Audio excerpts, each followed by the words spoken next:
expensive, we're staying at room 13. Usually airy and usually very, and that's just how my life goes. And I don't ever try to dress to impress. Fuck you, preppy asshole. On the 14th floor and a bathroom door don't lie. So happy we don't gotta worry about the cops.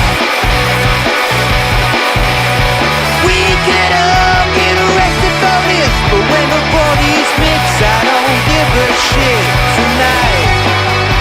Alright.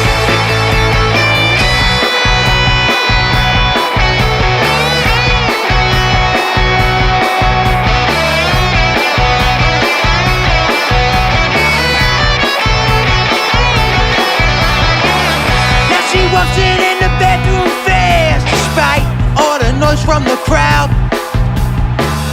Now she's pantless on the bathroom sink. Her mother would be so proud.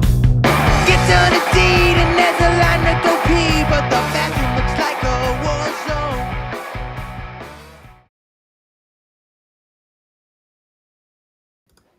Forgot to hit the button. There we go. Welcome in to episode 196 of Fired Up Sports. Check us out at firedusports.com. I'm Mike Gilotto. Joining me as always, Dom Console. What's going on, Dom? Yo, what's going on? Not much. We are bringing in, you know how like the Flyers have like the slogan "New Era of Orange." This is the new era of what color we got? Purple. What color would you say our logo? We got a couple different purple, blue, white. I think The new era of purple. Mark Ramos. What's going on? And new third co-host. Yeah. How you doing?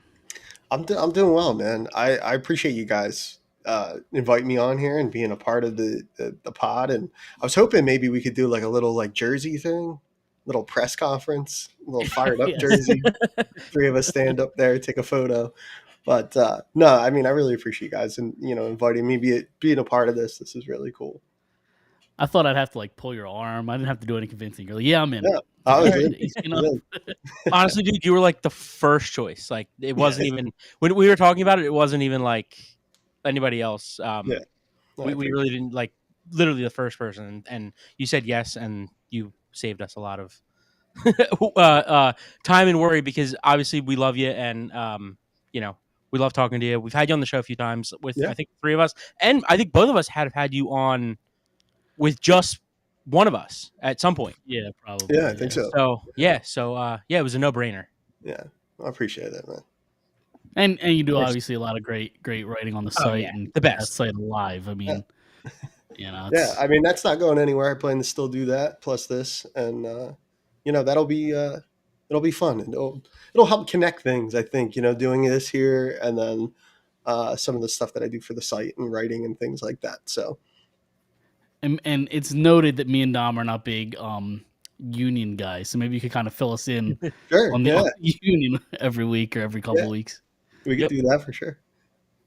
I'm usually, I mean, maybe Dom disagrees. I'm usually not all that distracted when doing these shows, but I'm watching Game 6 of the Stanley Cup Finals, so I might get a little distracted. Okay, so Mark, I got to let you in on a little thing about Mike. He's the biggest Oilers fan. Okay, it's actually concerning because like he's treating this like it's the Flyers, and I'm a little worried. I'm a little worried that Edmonton might be pulling him away. Yeah. And it's nobody's fault except like the Flyers, right? Like, yeah, I mean, what? Yeah, I mean, what do you want? I don't know. They got to give you something to root for here, like right? Yeah, I felt more for the Oilers in the last 2 to 3 years than I felt of the Flyers for the last 10 plus 11, 12 years. The Flyers need to give me something to root for. Yeah, right. Yeah, I mean it's true. It's been way too long for them, So it's long overdue. I kind of get the like you see people talk about things and all online and like I get the people are you got to be patient, but I get the impatient part. It's 49 years I think now and since they won their last one and I mean we're not even asking for that at this point. We're just asking for perennial playoff hockey at the X now. So right. Yes. Yep. Yeah, I mean, with 20, like the last time I felt something for the Flyers was like 2014. Was that the Penguin series, right? 2014. No, 2014 was the Rangers. I was The at Rangers. I That was was a good series. it was game 7. I broke my phone because I was sitting on my couch. I went to game 3 or 4. It was at home. I don't. It was either game 3 or 4, and it went back and forth every game. And finally, game 7 came, and I remember sitting on my couch. I was a senior in high school. I was sitting on my couch watching them, and they were down either 3-1 or 4-2, and they made it a one score game. And like Giroux took like 3 shots like in a row. They were buzzing, and like they just couldn't get it in the net. And I remember being so upset. I threw my phone against the wall and cracked. It shattered my phone. I didn't have a case on it. Been there, done that. So the Rangers lost to the Kings that year in the finals. Got all the way to the final. Yeah. I think it was 2016 they played the Penguins. Is that what I'm thinking of? What? I think so. Because they made it every other year. I think there was 2012. They may have. I don't know if they made it in 13 because that was the. What was the year with all the? What was the year with all the fights and the hard? That was 2012. That was 2012. That was 2012. Yeah. All right. Yeah. So long ago. Yeah. That's the last time I felt something for the Flyers. Yeah. I think they made it in 2012, and then 2013 was a short year because of the lockout, and then 14 they made it. Yeah, I think it was 2012, 2013 season, I believe. Yeah, wasn't it? yeah, because I think they started in January 13, and then would they play like 30 something games or something? Was that 48? 48. 48 games, and then I think they lost or they missed in 15, went in 16, missed in 17, went in 18. It was just like every other year. Yeah. Yeah. And then they were just like first round exits every year. So. I was really into the 1920 season, which COVID wiped out that. They came back for the bubble playoffs. But prior to that, I mean, they were rolling prior to that. And it really looked like things were starting to come together in 1920, with Vigneault. I think it was Vigneault's first year, Kevin Hayes' first season here. And it looked like things were going to come together a little bit for them. And is that the year they lost 10 in a row and won 10 in a row, or was that after? That might have been after. Yeah, okay. I know there was 1 year they lost 10 in a row and won 10 in a row in the same year. Yeah. Which is so hard to do. Yeah. But I think going into COVID or like in March, didn't they win like 10 of 13 or like 12 of 13? Yeah, they or were 11 of 13. Yeah. They were really going at that time. And then COVID hit and everything shut down and yeah. So that ended up happening. But I was really like when they came back for the bubble series, they lost to the Islanders. I think did that go 7? I feel like that might have went 7. I think it did. I think it was 7. I think it was 7. Was it 7? Yeah, I'm pretty sure. And I mean, I was really invested in that series, and they played Montreal the first round, right? Yeah. So I was invested in that that season, and when they came back, I was just happy to have them back. And of course, it looked like I was like, man, like they announced the plan with the bubble and all that, and I was like, I feel like anybody could take this. They come back and and it was an odd year. It was an odd season. So yeah, for sure. It just kind of went. I mean, Montreal went to the Cup.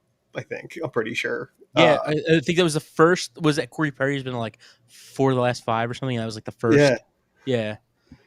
So I was. It was 7 games. Yeah. I remember. I don't know if it was Game 6 or not, but I think Phil Myers scored an overtime goal. I want to say it was Phil Myers. The puck got redirected. I think it was out. Maybe Giroux or Voracek got it. I don't remember. It was one of those guys, but I remember Phil Myers took the shot and it took a one hop into the net and forced another game in that series. But I was a big Phil Myers guy for a few weeks. I'm not gonna lie. I thought he was gonna be so good. Yeah, but he had a flash. I think. Yeah, he did. He did at one point, and that's what happens, I guess, when you're kind of like marred in this just perpetual mediocrity. You just kind of these guys come along, you think they're going to be players for you, and then for whatever reason it doesn't happen. Yeah. Some of that's bad luck, some of it's on them, but it's all a part of it. It's all a little piece of why they are where they are, So for sure. it's just how So game 2 of that series, the Flyers were down 1-0 going into that game because they lost the first game. Game 2 went into overtime. Fleet Meyer scored the overtime goal in that game. Oh, okay. Game 3, 4, 5. Game 5 went into overtime. Lawton scored the overtime goal, and then Game 6 went into overtime, and Provorov scored the overtime goal in second overtime. So what were they down? So they were down 1-0, then tied 1-1, then down 2-1, then down 3-1. Yeah, they're down 3-1. Came back to force Game 7, then lost 4-0 in Game 7. So.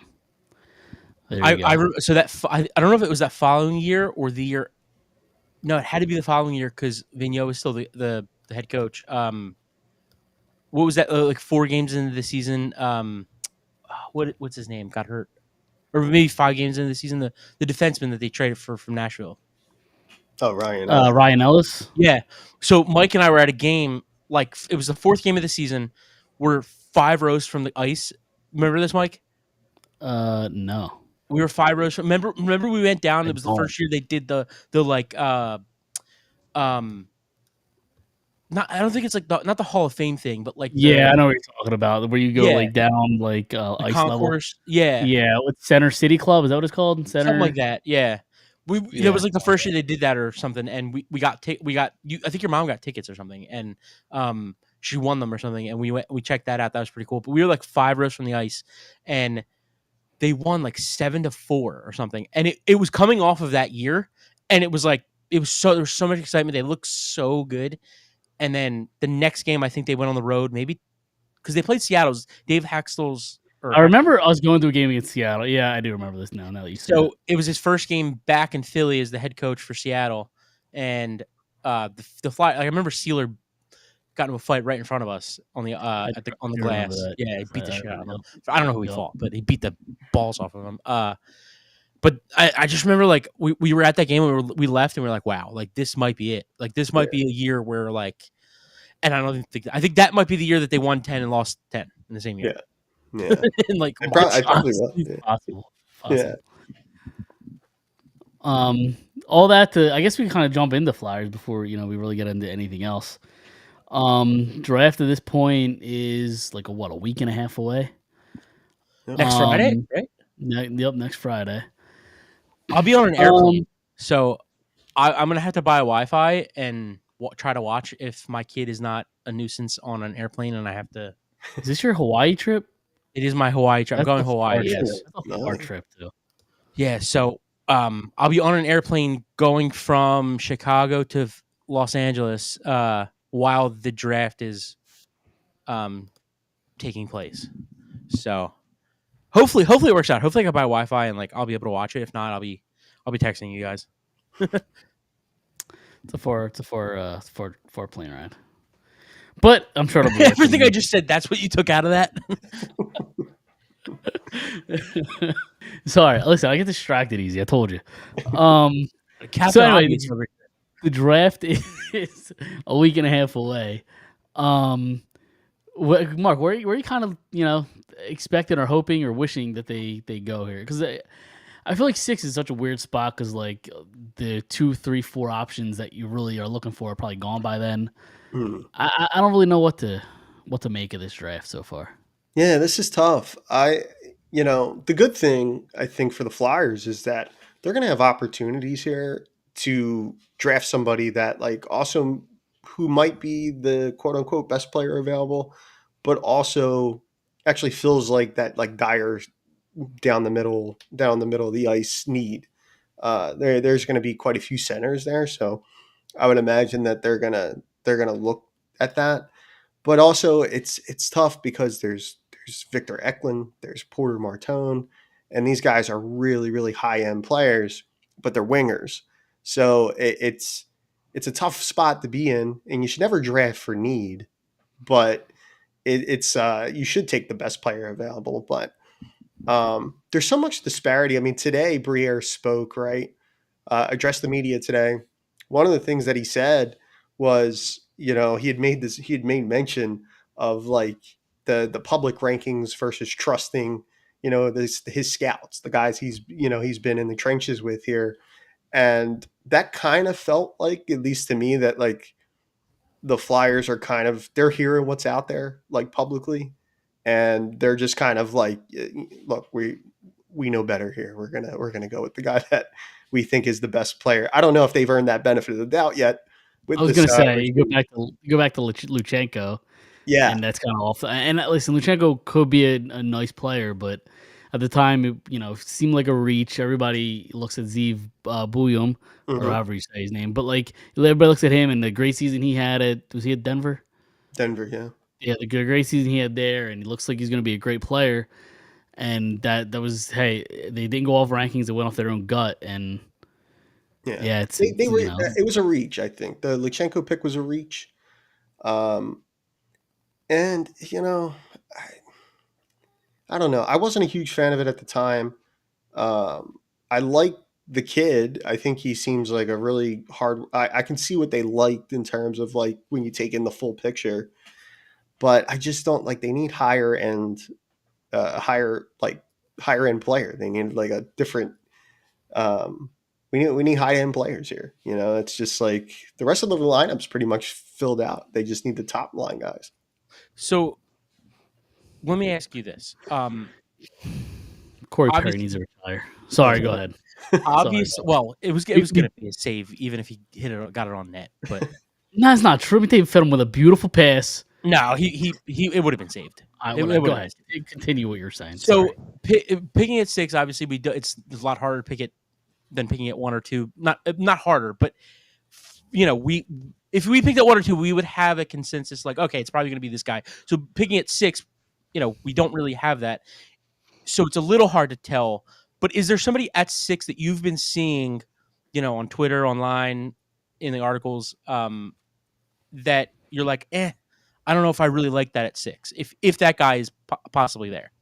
Yeah, there's a lot of buzz about Brady Martin, and I think, I get it, right? I feel like for everybody watching the Cup, and I feel like this happens every year, but there's always like someone goes out and has like this crazy series in the final, and everybody's like, that's the guy you need. And then the comps start flying, and then it's like, oh, who everybody needs? Everybody needs a Sam Bennett. You know what I mean? And it's like, but when you look at like Bennett's career, it took Sam Bennett a long time to kind of become Sam Bennett, right? Like he was really kind of like where they drafted him in Calgary was not for a long time. He really didn't hit his stride till he got to Florida. So what was he, 5th or 6th overall? Yeah, he was a high pick. Yeah, I am a huge fan. You've probably heard me say this on the show. I've told Mike on and off the show.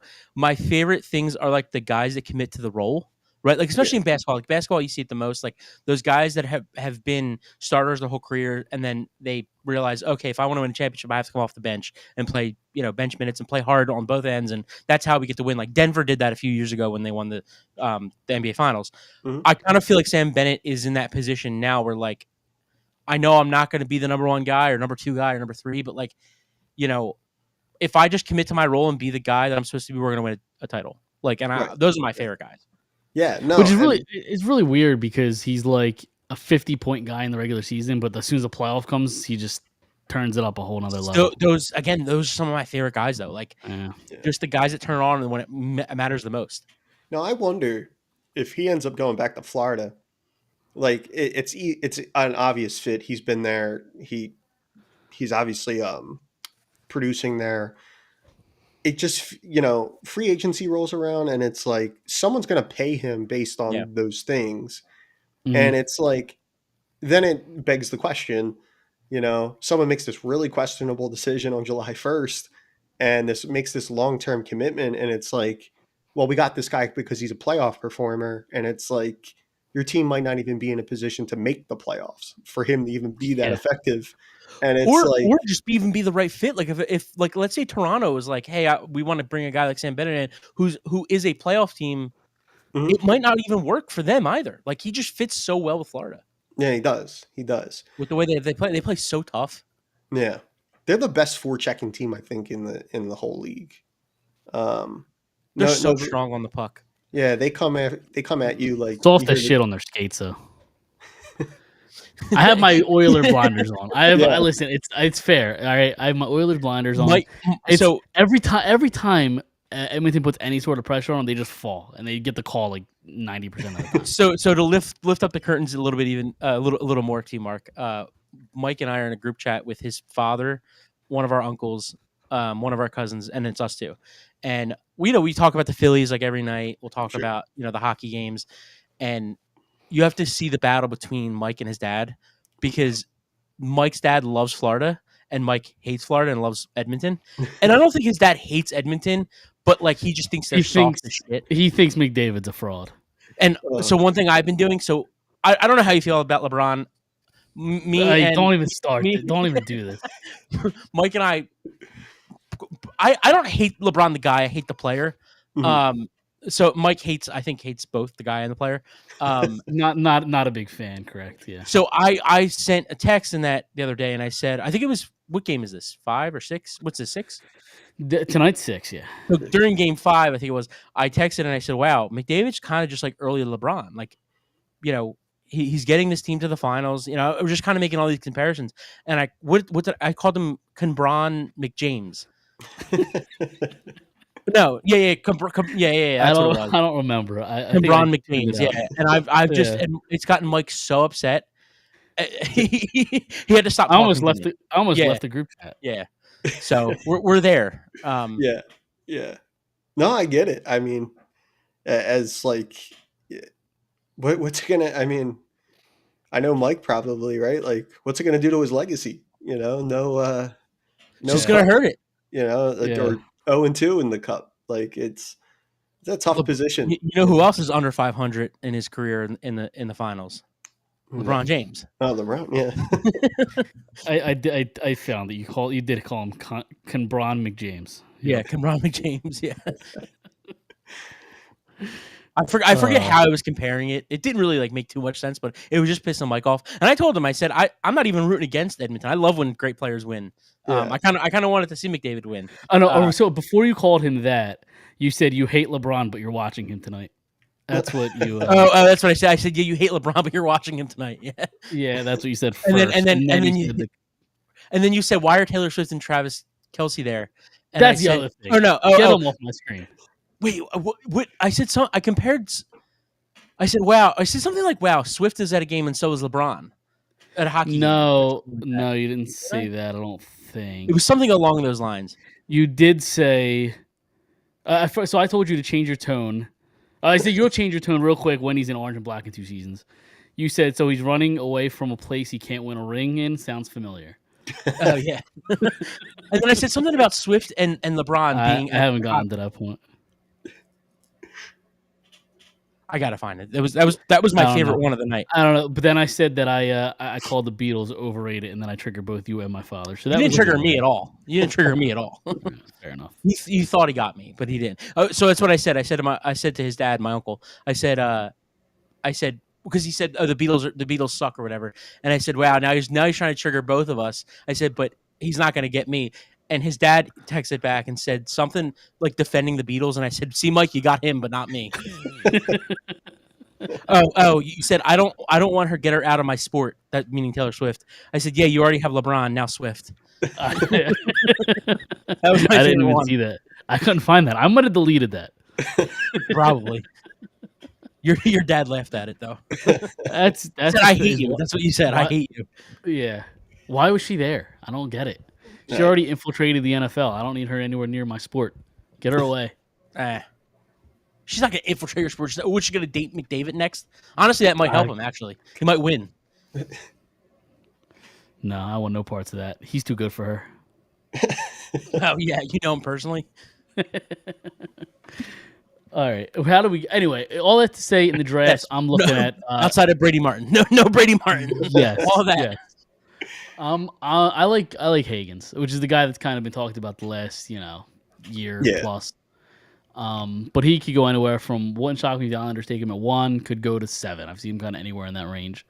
It does seem like this year there really isn't a clear consensus. I don't think. Like the Islanders go. Right?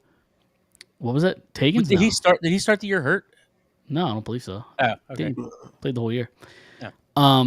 But nobody knows if the Islanders are going to go Hagens, going to go Misa, going to go Schaefer. Like, I don't know. Yeah. Ironically, I think we did like a draft prep show 2.5 seasons ago, something like that. I came on with you guys, and it was a similar draft. I think it was actually the Cutter Gauthier draft. Okay. And we talked about it not being like, so this is the second show I've done with you guys where like we've talked NHL draft and it's like kind of all over the place. Like we're not really sure who's going where. Right.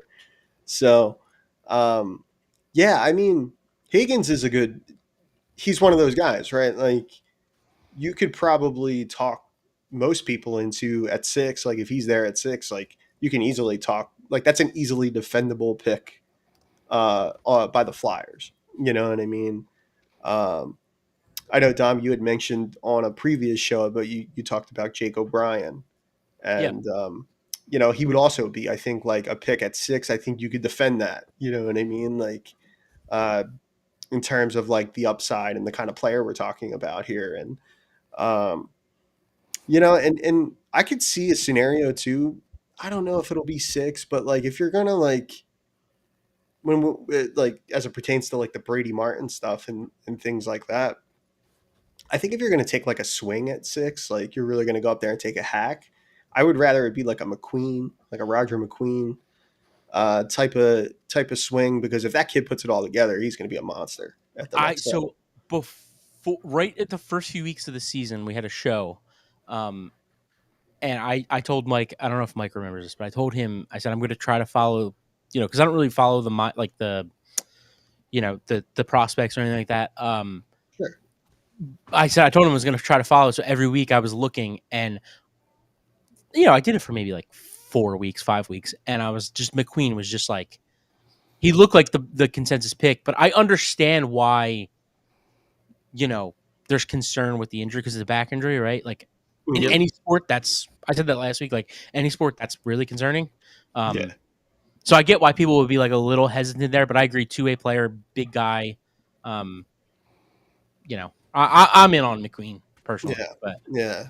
Plus, too, like backing trees in like a contact sport. Yeah, that's especially, you know, right, concerning. So, but no, I mean, there's a lot of different avenues they can take here. You know, they have plenty of assets. I mean, they could. There's certainly plausible scenarios where they move back and add more. You know, I think everybody tries to move up every year. Everybody makes that call to move up in the draft, and I just don't know if that's something that you know is going to happen. Although, like, I mean, it feels like every year, you know, especially the insider guys, they're like, "Oh, this could be," you know, teams are talking about it, but I don't know how serious it ever really gets. You know what I mean? Yeah, I did talk about it last week, but like, if you could draft a guy like Hagens or Desnoyers or Martin, like one of the centers early with that 6th pick, and McQueen does slip to 12, 13, 14, you could use both those first round picks, like your 2 first you have, and try to move up and pick them somewhere in the teens. I think that would make sense. Yeah, no, that would make sense. And then you're getting 2 damn good players. Right, yeah. So I think like there's definitely a possibility there. I mean, they have 4 second rounders or something like that. I couldn't imagine that they're going to go to the podium 4 times in the second round. They're probably going to be a part of other moves. Although Briere was kind of really he was real coy today in his media availability. Not that you're going to share like a whole lot, guys. They never really do in those things, but you know, I can't imagine they're going to have 7 picks in the first 2 rounds, in the first 2 rounds, and there not be other things that they try to get done in addition to adding, you know, players for the future, but somebody who can potentially help them today. Yeah, it's like them and the Eagles. I feel like they just have like so many picks early on for these upcoming drafts. Yep. Yeah. Yeah, I people on this airplane are going to be either very happy or very, very upset with me. So, He's gonna get the Wi-Fi. Make sure we can text during it. Yes. Yeah. I mean, it depends how much Wi-Fi is. The last time I flew was a few years ago. Or the last time I flew far, because if I fly to Florida, like I would never buy the Wi-Fi because it's such a short trip. But like, hopefully it's not a lot of money because I've heard it's gone up a lot, and I'm gonna have to buy it for my kid. So it's like 10. You know what? 10 hours probably. What's 10 hours? 10-hour flight? I mean, you're obviously not going the whole way. You're probably stopping somewhere. No. We're going from Philly to Chicago to L.A., overnight in L.A., Jeez. And then we're staying over, and then L.A. to Hawaii. Makes it a little easier, right? Yeah. Yeah. Right. You think I'm going to do that with a 2-year-old? Are you fucking crazy? I thought you were, yes. Also, I wouldn't do that to myself. Like, even if I didn't have a 2-year-old. It's that's what I'm saying. Who would do that? I would not do that. God bless whoever would do that. So for the NHL draft, I'm actually... my fiance's, her bachelorette is that weekend. So that's awesome. Yeah. So I was like, we were talking the other day. She's like, what are your plans? I said, nothing. I'm locked in. You want to go to Hawaii? Damn, I didn't even get an invite. All right. No, never. Yeah. So I was like, I'm watching the whole draft coverage for that. So. And I do plan to write some things for Fired Up, depending on what the Flyers do here. So that and for the Sixers, I think. Yeah, I'll have some things for that. What's that? That's Wednesday. That's a good transition. We get into that. It's this Wednesday. Yeah. Yep. No, a week from tomorrow. No, tomorrow. Yeah, tomorrow. A week from tomorrow. Yeah, right. Correct. Okay. Yep. Yeah. I don't, to be honest, we haven't talked Sixers in so long because I think we were all kind of tapped out for a while. Sure. Rightfully so. I don't know how Morey's still running things. Yeah. But yeah, I don't know. What do you think happened? What should they do? I don't know where to take this. Yeah. I want to hear your thoughts, Mark, because we have been talking about like a smidge. Yeah. Mike and I, maybe not last week or the week before, but definitely we talked a little bit after the draft lottery. So yeah. And my opinion has changed a lot since then. But go ahead. I want to hear what you think. Yeah. No, I think with they worked out VJ Edgecombe, combo guard from Baylor. I guess that was last week or something like that. He came in for a workout. The news came out today. Ace Bailey initially did not want to work out with the Sixers, but apparently he's working out later this week with them.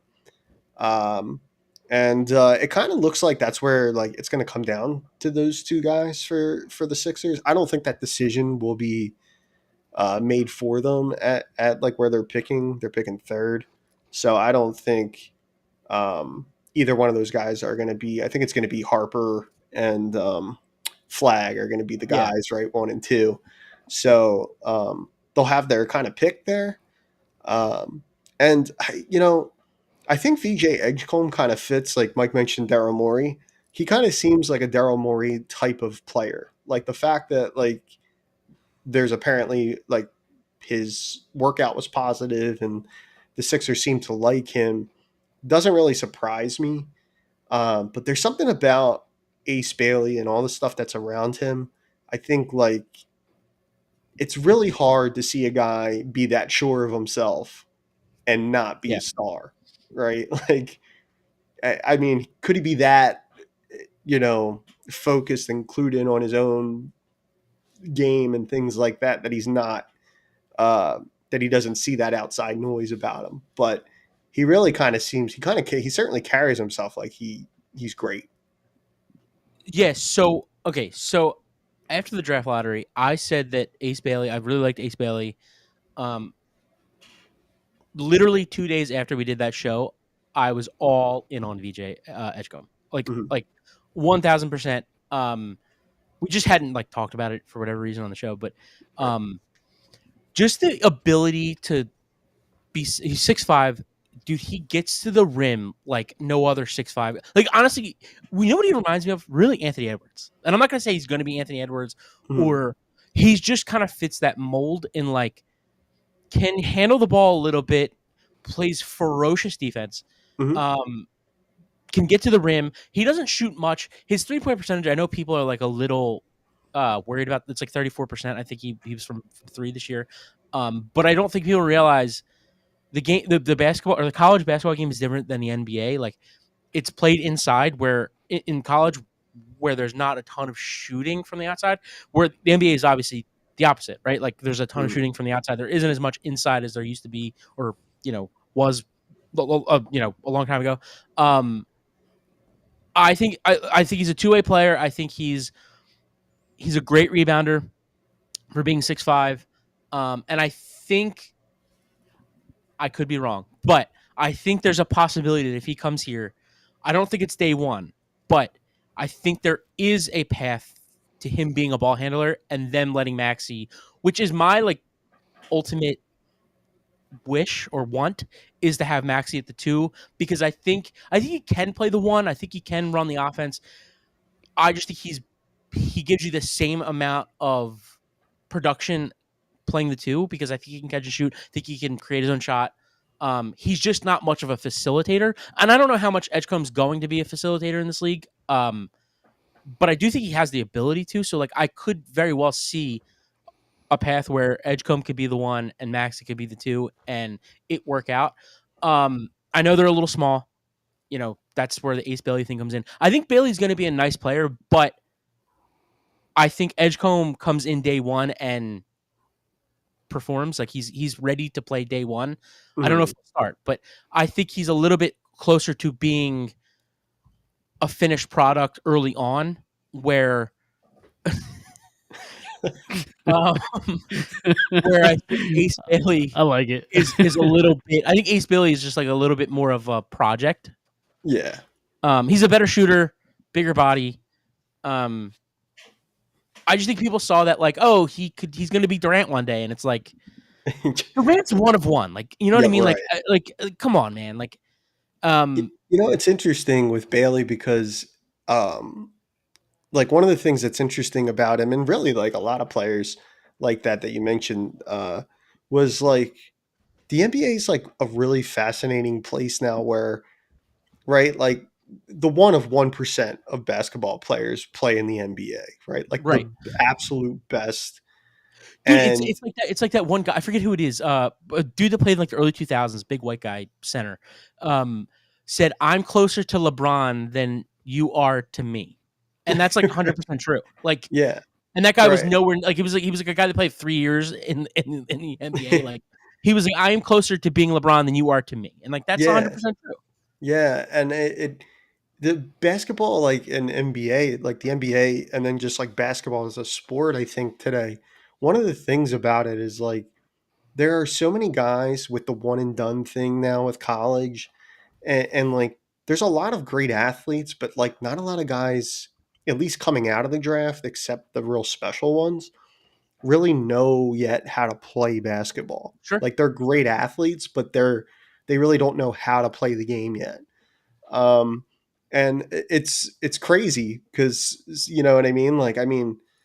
Look at a guy like Embiid who hadn't played basketball that long prior to, going to Candace and then, going into the NBA and becoming a player there and reaching the heights that he reached, you know what I mean? It's pretty incredible when you consider that. And I think there would be more. There's definitely a lack of polish when it comes to Bailey's game, and I think as you said, Dom, the possibility of a McCain, Maxey, Edgecombe, kind of trio of guards, and if you want to throw Quentin Grimes in there as well, that could be really fun. But they'll be small. You'll need to get for sure. But some length somewhere else. But I don't disagree with that. I that's why I would like to bring back Yabusele. I think he gives you size. He shot really well from 3 this year. I think he was 38%. Yeah, he'll play both ends. He rebounds. I think you can get him on the cheaper end. But I think that's what they've lacked the last few years is just size. I think that's why the Knicks beat them in the playoffs last season. Because of size. They let Josh Hart, who's 6'4", 6'5", just out rebound everybody. They lacked size and toughness. And listen, I get it. Paul George is not Paul George. He's not playoff P, anymore. Pandemic P, they used to call him. So I get it. He's not Paul George of Indiana and OKC and those kinds of runs. But he does give you a little bit of size. He played, even though he was not himself this year, and he's a little bit older and was probably hurt most of the year, he played great defense. Like that was the only part of his game that you could say was great last year. So I think if you bring back those two guys and Embiid is healthy, because again, we don't know what's going on with that. And I think if you could bring in another couple guys or two, I don't think it matters if Edgecombe is a great shooter because you have McCain and Maxey and Yabusele, hopefully, and Grimes if you bring him back. But I also think playing, like I think Edgecombe had 2 steals a game this past season. So like I think he's 6'5", so he's a little bit of a bigger body than McCain and Maxey. And I think his ability to get to the rim is just like, like I said, like I think he plays bigger than what he is, and I think that helps. We'll just see, when the playoffs come, if they make the playoffs, when the playoffs come, because I think that's Maxey's biggest thing is during the regular season he could go up against Charlotte and these teams, even the good teams that don't show up until February, he could get to the rim against those teams. But when the playoffs come and it's time to get to the rim, you play the Knicks and the Pacers and those teams that are really big and tough, he struggles to get to the rim. And I think Edgecombe could be that fix. And not that Maxey will never be that guy, but like Maxey is not in his physical prime yet. He's a little bit smaller than most guys. Hopefully he'll get there one day. But like, again, he's only, what's he, like 24? Yeah, he's still young. Yeah. So like, he's got a lot of time to figure that out. But I just think it gets you, a little bit tougher in that, at that position. Right. Right. Yeah. I mean, it could be fun. I don't think it's there's such like lack of clarity with the Embiid situation. And I mean, PG will be back, but we don't know. We really don't know about Embiid, and that's such a like large piece of the puzzle. Of course. So. But isn't that the problem though? Is that like this is going to be until he isn't a member of the Philadelphia 76ers anymore? This is going to be him the rest of his career. We're going to have to worry about his health and worry about his injuries and when he's coming back and what's the status. Well, that's always been his career. It's gotten progressively worse over the last couple years. And that's why too, like you can't, like irrespective of like anything else that they try to accomplish, like they have to look at things moving forward as if this is like Maxey, McCain, like this is their group. And whoever they draft is going to be a part of that. They have to hit. They have to hit on the guy. Right. So that'll make it a lot easier than to kind of like, it's a weird thing because you have to like prepare. You have to prepare this season as if you're not going to have him. But then there's this possibility still that he could be back. And then like, how does he work with all these other pieces that you have that are like might learn to play together? You know what I mean? Even though like the fit could be a little wonky in the beginning, it's one of those things. You draft the talent and then you figure it out later. Yeah, and that's why like October through early January is like. I think I feel like the Sixers have done this the last few years. Is like that's the time to figure it out, and then they really kick up like mid-January, and that's when it really starts to matter. Mm-hmm. So yeah, I agree. With that. All right. Anything else Sixers before we move on to the Phillies? No, that covers it. Yeah. All right. Lost one tonight to Miami. Luzardo, not great, not terrible. We're just kind of waiting for something to happen, right, with this team, and it seems like they're kind of beating up on the bad teams, losing to the good teams. They're going to be in the mix of the playoffs till the end, but we're just kind of waiting for whether it's a move, waiting for something to happen with this team. Just going through the motions right now. Yeah, I mean it's it's baseball. It's 162, right? Sure. Yep. Like these stretches come and go, and we saw that last year. And they started off great last year, and they ended terribly. And we're just kind of hoping that they hit that hot streak at the right time, like they did in 22 and 23, right? So. It was nice to finally see Rob Thompson get a little bit of balls, sitting Castellanos. Finally put somebody's ass on the bench, and I who knows what Castellanos said. Yeah, because he didn't do it in the playoffs last year. What do you mean? In Game 3, he didn't sit Bohm. You act like this is the first time this guy's done anything. All right. Come on, man. What do you mean? You act like this is the first time he's done anything. Okay, that was performance related, but like it's under Rob Thompson, the players have the inmates have run the asylum. But how do you know that?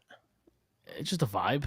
No, I want a fact. How do you know that? It's a vibe I get. He's a player's guy. That's the lamest thing I've ever heard. I'm sorry. How's it how? Go ahead. How? What do you mean how? You're saying a vibe.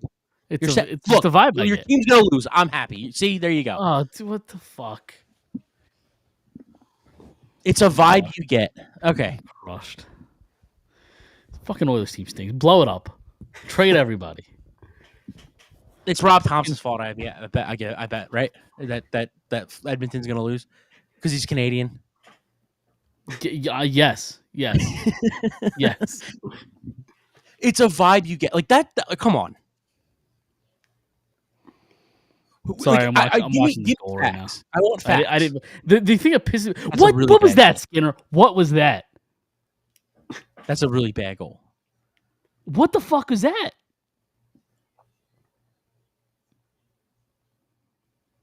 And Sam Reinhart has been invisible for the entire playoffs and then shows up in Game 6. All right, fair enough. Or not even Game 6, this series. All right, go ahead. Go start bitching about Rob Thompson. I don't have any right now. Right? Right, so you caught me, and the thing that pisses me off is I didn't even watch it happen. I heard you say it, and that's what kind of that I got the news from you. That made it worse. Yes, it made it worse. Good, I'm happy. Okay, go ahead. Now he's mad at me. Yes. Because I want facts. You're gonna tell me he's not a player's coach and that he's never said any. Sure. Okay. I just don't know that if there's ever been a situation like this. There could have been, but I don't know. So how am I gonna? If I don't know the answer to that question, if I don't know that any time I get a chance to dunk on Rob Thompson, I'm gonna do it. All right. Guy hates Bryce Harper. I do not hate Bryce Harper. He loves Gabe Kapler. I'm not. Although Bryce Harper, is he soft? I don't know. Stop. See, I just. Do we have clarity on Bryce? Like what? Nothing is going on? I think he was taking grounders yesterday or 2 days ago. Well, he's not. Yeah. He's not in Miami. Right. He did not go on the trip. I think. I mean, I don't factually. I do not know. Where are the facts, Dom? Where are the facts? It kind of just the way that they worded it. It kind of felt like there's a possibility he comes back this weekend. Okay, yeah. Just the way that they worded it. He hasn't swung a bat yet, I don't think. Okay. As of yesterday.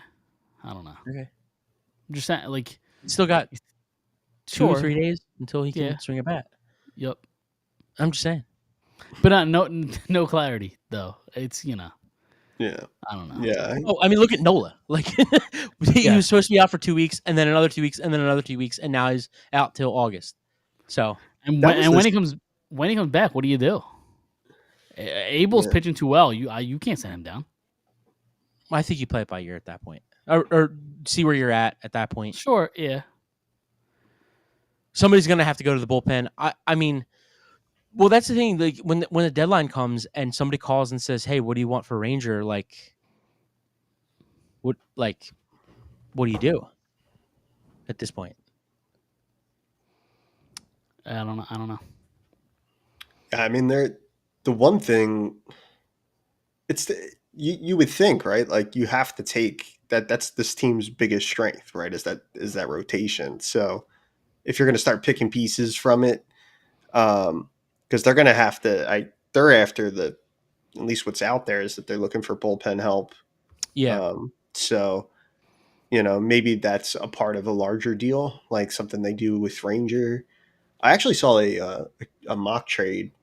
I can't remember who wrote it, but I saw a mock trade today that had Cedric Mullins and Bautista. Yeah, Bautista, yeah, for Abel, and I don't know enough about Baltimore's situation to know if that helps or like what they're looking for there. I think that's a good deal for both. Yeah. Yeah. I do. So. Because I think that Abel, his ceiling, and it, you know, things could change, but I think his ceiling is like a number 3 starter. Right. Which is helpful. You know, that every team needs that. That's a playoff starter, right? Like, I think that Baltimore really, really needs pitching. I think that the Phillies really, really need center field and bullpen help. Right. I think that really works for both teams because I think Mullins is a free agent after this year or next year. I don't know about Bautista, but you know they have Abel for the next 5-6 years under control. Right. So that would really help Baltimore.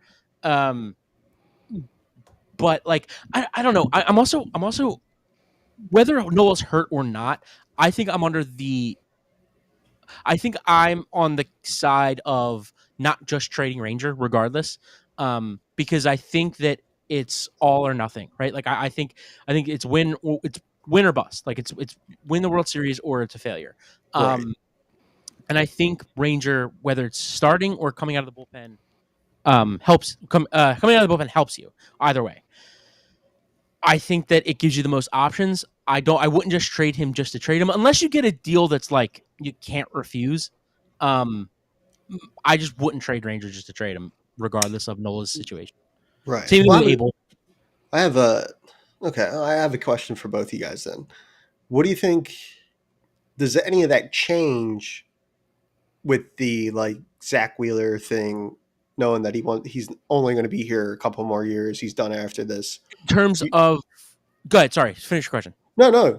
I was going to say that, like, does that change for you guys in terms of how you would want them attacking this deadline and things like that? Because I agree, like, you're not going to get many more shots at it with this group. I think you know what I mean? Like, we're at that point.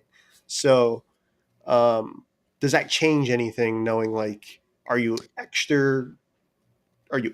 more like eager to make a deal? Yeah. Well, like, are you more eager to make a deal knowing that, hey, like, we have to get, like, this has to get done this year? Like, okay, I thought you were going to ask if I would be hesitant because if I could just keep Ranger, if I re-sign him at the end of the year because Wheeler's going to be done in 2 years, after 2 years. I thought that's the route you were going to go. Honestly, I'm not worried about Wheeler in 2 years yet. Right. And I think that by then, hopefully Painter's going to be a shell of that, like, or right. just as good or becoming that, hopefully, because that's what he's projected to be. But right. I just think having Christopher Sanchez for the next few years, you're going to have Nola whether he is what he was this year or not. I think that you're going to have Painter. Who else is in the rotation? Luzardo. And Luzardo. I think Luzardo stays here, for the long haul too. So yeah, honestly, I think I would just go all in to win, but I just wouldn't trade guys to trade them. Right. So I don't even know about all. Like, I think it's a double-edged sword, because the players on the team obviously are getting older. They're not a young team by any means. But we've seen this group of guys fail to get it done the last couple of years. So I'm not trading Crawford. I'm not trading Painter, Miller. But, like, the next tier of prospects, like, yeah, maybe, because the window is now or, the next year or two. Because after that, I think it does get dicey. See, I think that I understand that Miller is going to. Is Crawford ranked higher than Miller? Or is Miller ranked higher than Crawford? In the prospect, I think it's beginning of the season, Miller was higher. I don't know if it changes. I think it still is that way. Yeah. Honestly, I think Crawford, as of today, is more valuable to your team because I think you have a center field problem, and if they don't go out this deadline and fix it, I think you at least have a somewhat of a potential solution.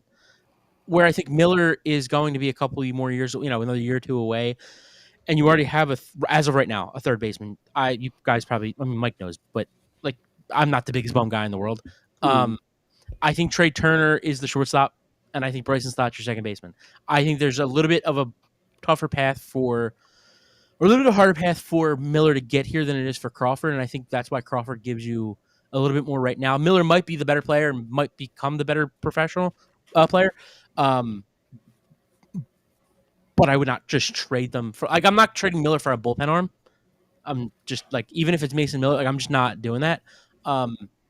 Cedric Mullins. If it gets what Miller? Yeah. No. I would do the Abel deal. I would trade Abel for Mullins and Bautista, I think. Okay.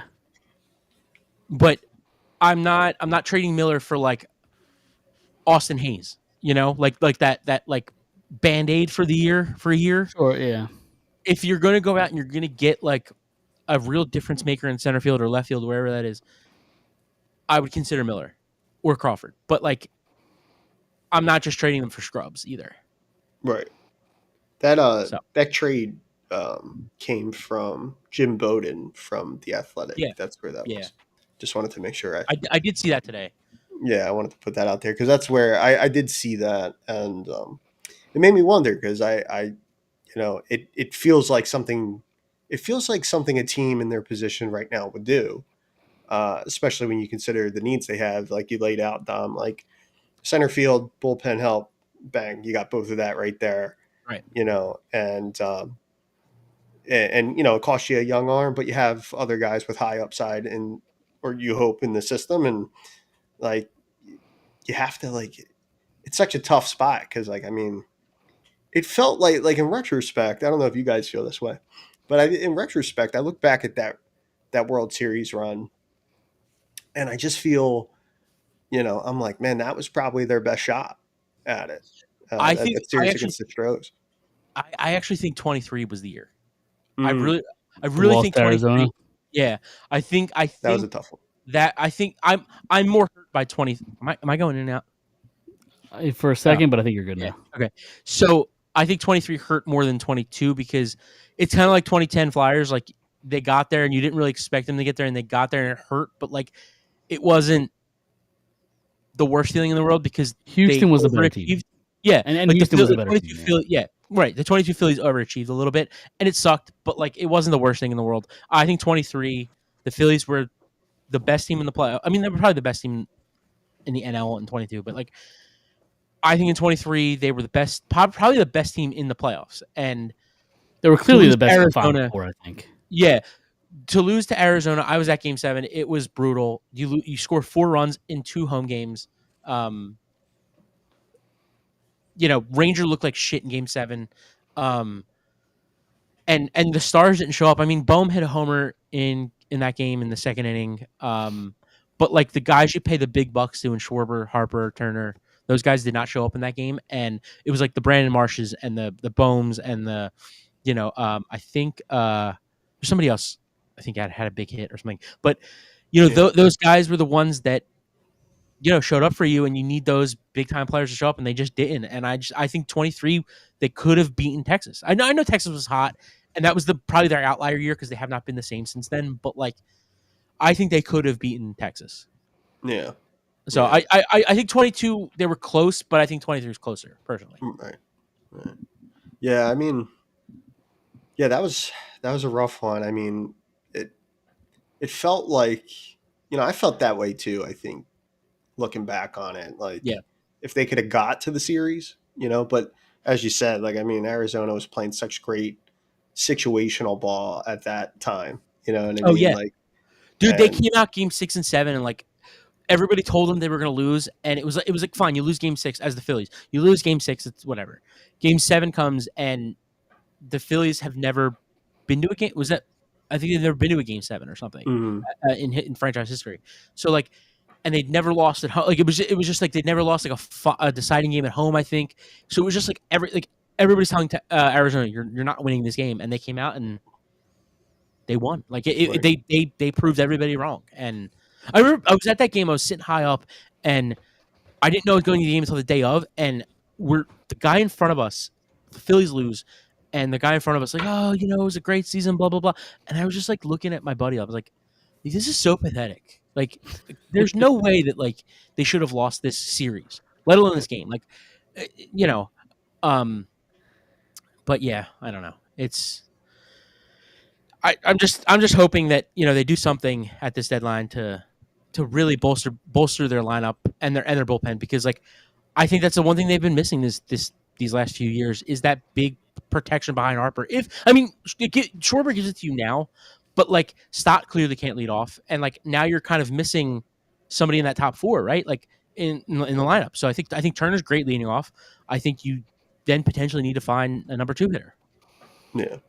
Yeah. So, and hopefully they can do that at the deadline. I don't know. Yeah, back to that Cedric Mullins thing. I think I would hold off on that right now because Abel's been pitching really well. I think it's kind of been a surprise. That's why I think right now is the time to call Crawford up. See what he has for the next, up to the trade deadline, the next month or so. See what he has. See if he could contribute. If he can't, then and that offer is legitimately on the table, and you can make a trade like that, then maybe pull the trigger. But I want to see because like Mullins isn't, lighting the world on fire. So No.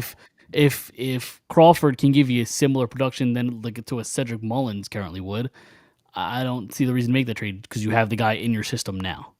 So I don't disagree with you 100%. I think I would like the idea of bringing Crawford up right now because then you can get to July 31st and say, what do we have to do? That's enough time to sit here and say like, can we have Crawford play center field every day? Can we move Abel? I'm just not holding Abel back if it makes my team better this year. I don't know if Bautista and Mullins make you that much better, but I think it's worth a shot. I do. Mullins, but let's see in July 31st. A lot could change between now and then. Like Abel, Sure. I'm sorry, I didn't mean to cut you off, but like I think Abel's first 2 starts were great, and then I think his last 2 starts or the 2 starts after that because I think he's had 5. The 2 starts after that looked a little shaky. And I'm just worried that there's more tape on him now. They're starting to kind of figure out how to, teams have tape on him, so they're figuring out how to hit him a little bit. So that's why I'm saying like I wouldn't make the trade today, but if the 31st comes or the whatever it is, August 1st, like if that day comes and Abel kind of looks like he's plateaued or even gone down, like. I honestly think it's why it's taken them so long to bring these guys like Otto, Kemp, and Abel and Crawford up is because they've been crushing it in the minors and they want to use them as trade bait. So like, it's tough, man. But I wouldn't make the trade today. Yeah, I mean they still got roughly a month, right? Like before a little bit more. Yeah, for sure. Yeah, like so you're talking. Yeah. I think the possibility of adding a Mullins would be kind of good. Like for the things you just mentioned.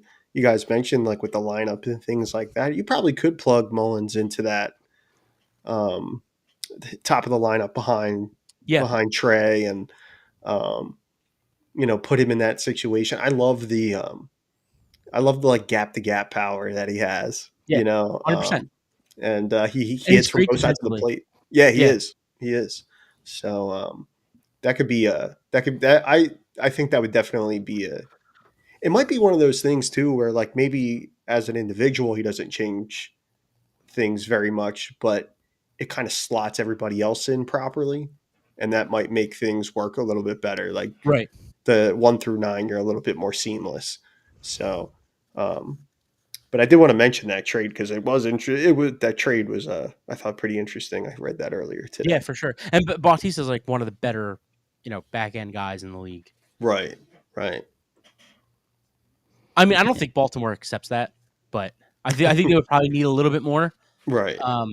But I mean, how much more? Because I think Mullins is a free agent after this year, so you're only getting a rental probably. So and you know what? Like, he's good defensively. He's a little bit older. He's been around. I would do it. Yeah.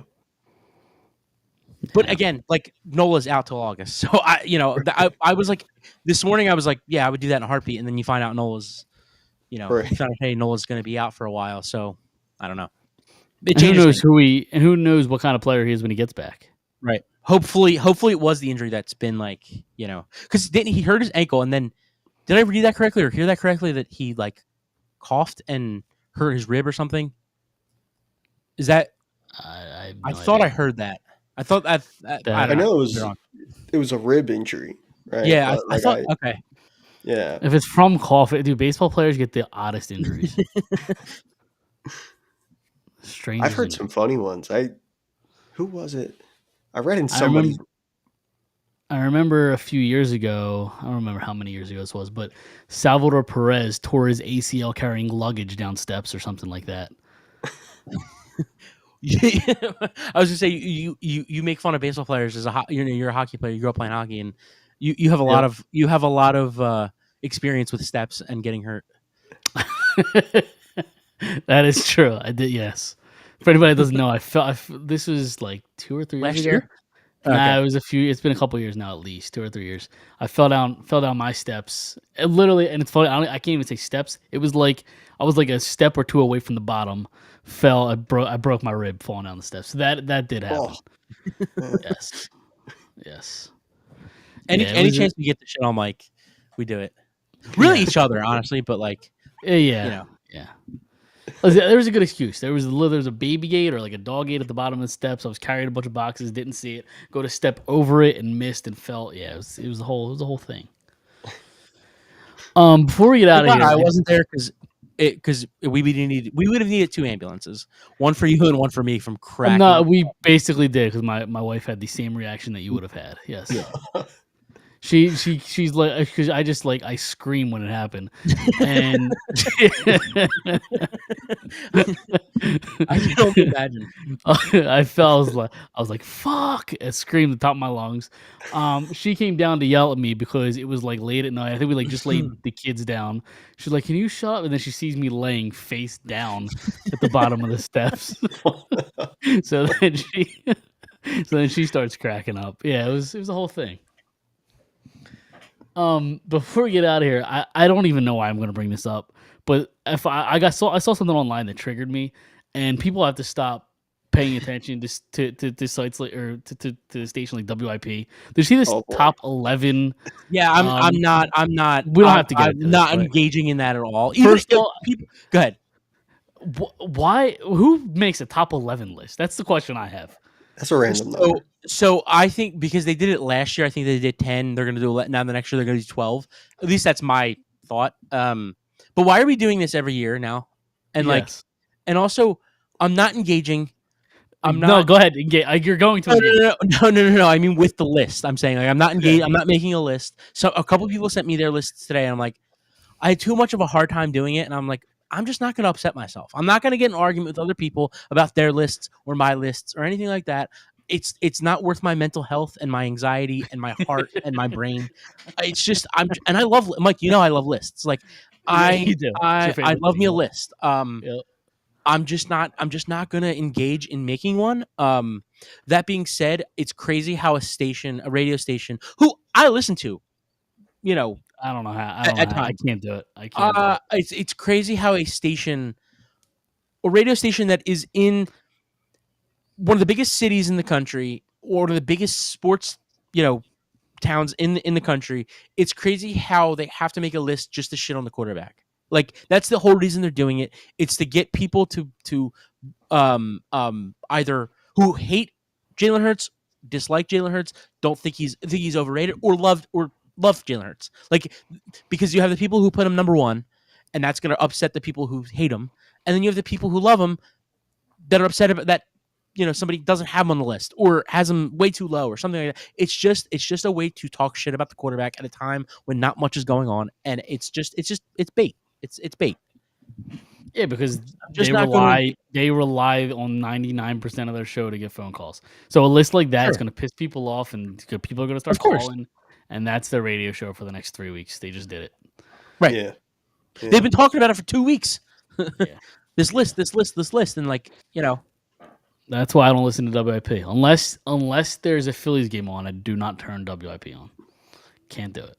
I don't listen to a lot of, like, I'll listen to podcasts and stuff. I rarely listen to sports talk radio on the, like, I'm big in music and stuff, like in the car. Like I don't, like, other than, like you said, like a game or something like that's on and I'm not catching it, like watching it.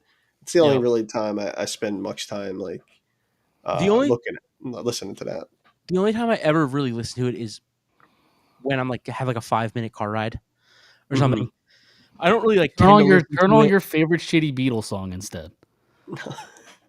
I mean, The Beatles have more accolades than McDavid. So so does LeBron. So all right, move on. Go ahead. There we go. Yeah. So yeah, I mean, I'm usually a podcast guy. I don't listen to many sports podcasts, but I'm usually a comedy podcast guy and music. I listen to a lot of music. So like if I'm on a long car ride, I'm usually listening to my music playlist. But it's usually just like those like I drive to the bus every day. You know, it's like a 5-minute car ride, so like it's on. So that's like the only time I really listen to it. But yeah, you know, lists.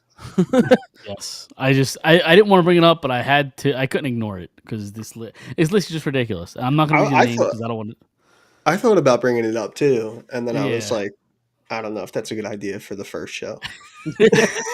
No, bring them up. Bring any idea. You can talk about it the next like 2-3 weeks because they'll still be talking about it in 2 or 3 weeks. Yeah, they've been talking about the last 2 weeks. They've been teasing it, and now they'll be talking about it for 2 weeks because like every guy. So I think the thing was like every host that is like on every day has to make a list, and they're like revealing one person's list like every day. Oh, okay. Or two people's lists every day. Well, yeah. Yeah. I mean, again, we don't have to go over the list, but it brings up to your point. No, you can. About I'm not shitting on. No, yeah. it goes up to shitting on the quarterback. That's all sport. But like Ranger Suarez is above the Super Bowl MVP. Like he literally won Super Bowl MVP. And Ranger has yet to play a full season. Zach Bond, like all these guys above. Honestly, I would put Michkov above Ranger. If we're being honest. But again, hockey doesn't exist. But it's tough. No. It's tough because it's only been one season. And I think he's played really well for what the Flyers were this year. I would put Maxey above Ranger. I would probably well. Here's the thing though. It's like, is it this past year or is it over their career? What is it? Because Maxey was hurt all year. Right now, I don't know. I don't look at it that way. I think I look at it the career they've had. I think they're looking at it like, hey, I enjoy watching this guy, so right, and they rank them that way. I mean, but if you're objectively going to have a list and not have Jalen, it's the Jalen Hurts and Joel Embiid thing, and I get it. Joel Embiid has not done what he is projected to do or everybody wants him to do. The dude is the most talented player maybe to ever play the game, and I don't even care what anybody says. I understand. I have issues with him, with his injuries, his work ethic, all that. You could argue he is a top 3 talented player of all time. He might be number 1. He does everything on the court. How's that crazy? Because that's nuts. Tell me somebody else who plays top defense, great defense, can give you 30 plus every night. He hasn't sniffed anywhere near a championship. Talent. You're going to say he's one of the talent. I don't know, man. I grew up watching Shaq, and he was pretty dominant. Couldn't shoot threes. Embiid can't shoot the mid range. Can't shoot free throws. Shaq was more dominant. No, don't get me wrong. Shaq was more dominant. Absolutely, the better player. Shaq's top 10, 15 all time. Absolutely. There's nobody. Jordan, we have never seen Kobe. Anybody. They don't do what Embiid literally enforces his will inside. They've never done that. They're not big enough. He is. You could argue he does everything on the court that you need. Rebounds. This year his assists went up. Sure. I would trade Embiid tomorrow if it made sense. Don't get me wrong. I'm pissed off at the guy. I think he's a loser. I think his mentality is not. He does not have a good mentality.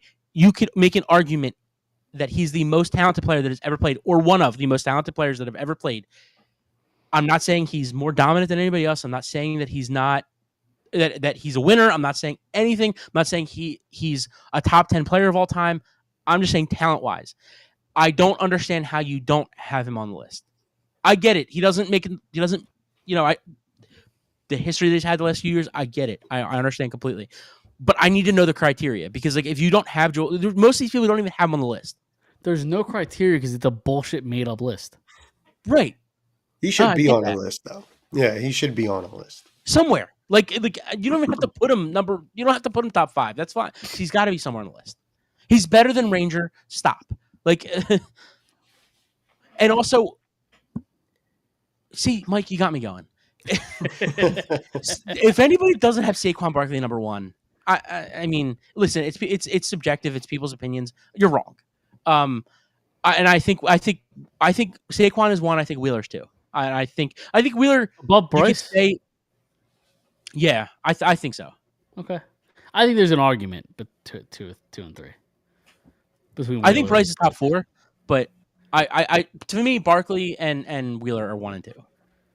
Okay, it's tough because Wheeler only pitches every 5th game, like pitches every 5th game, and Harper plays every day. But does he? Sure. As we call him. I'm saying this is your segue, Mike, to go into your is Harper soft kind of. Yes, exactly. He's already pissed me off with this list that now he's going to piss me off even more with Harper. Listen, I have to cope one way or another because my team's getting dummied right now. All right? Your team, see what I'm saying? Your team, his team, yes, my team. My Oilers. We're in trouble. I need this for the Flyers. Are you guys ready to get out of here? Yeah. Or do you guys have anything else you want to discuss? No, I can't think about this list. All right, it sounds good. We're gonna get out of here. Like us on Instagram, Facebook, X. Subscribe on YouTube, Apple Podcasts, and Spotify. We'll see everybody next Tuesday. See you then.